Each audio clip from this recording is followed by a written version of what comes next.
लगभग 1596 में पोकाहोंटस का जन्म हुआ। उनका असली नाम एमोन्यूट था, लेकिन लोग उन्हें प्यार से पोकाहोंटस बुलाते थे। इसका मतलब था छोटी शरारती। उनके पिता वाहुन सेनाका एक शक्तिशाली नेता थे। अंग्रेज उन्हें पावाटन कहते थे।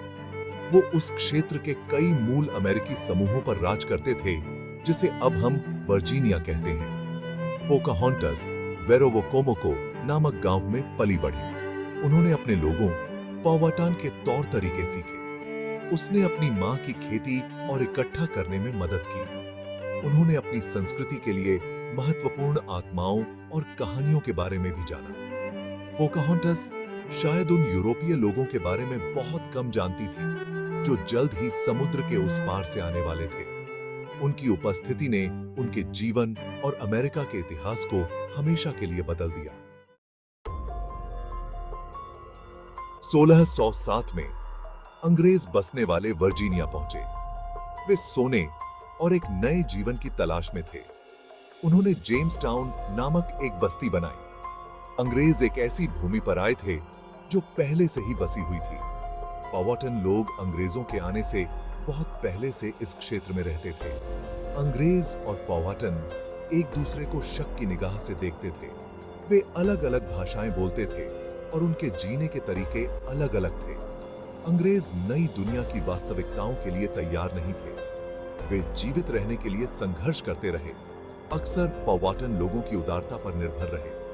पोकाहोंटस बस एक छोटी लड़की थी, शायद 11 या 12 साल की, जब ये अजनबी उसकी दुनिया में आए। कैप्टन जॉन स्मिथ अंग्रेजी बसने वालों के नेताओं में से एक थे। वह एक बहादुर लेकिन अहंकारी व्यक्ति था।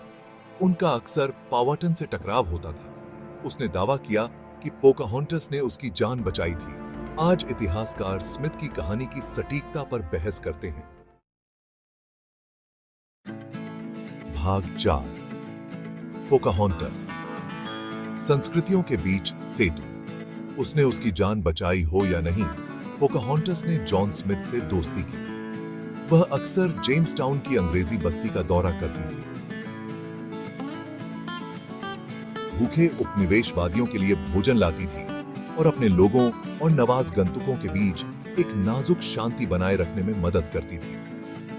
पोकाहोंटस ने थोड़ी बहुत अंग्रेजी बोलनी सीख ली। उसने अंग्रेजी संस्कृति के बारे में जाना। वह दो अलग अलग दुनियाओं के बीच एक सेतु बन गई।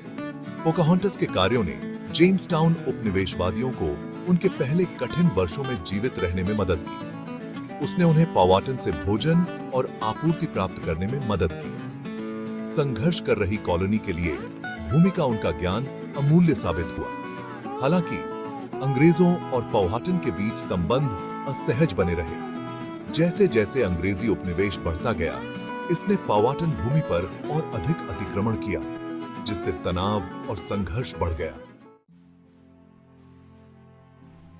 भाग 5 समुद्र के उस पार एक नई दुनिया। 1613 में पोकाहोंटस को अंग्रेजों ने पकड़ लिया था। बंदी रहते हुए पोकाहोंटस जॉन रॉल्फ से मिली। उन्होंने 1614 में शादी कर ली। पोकाहोंटस ने ईसाई धर्म अपना लिया और रिबेका नाम धारण कर लिया। उनकी शादी से अंग्रेजों और पावाटन के बीच शांति आई। 1616 में पोकाहोंटस और उनका परिवार इंग्लैंड गए।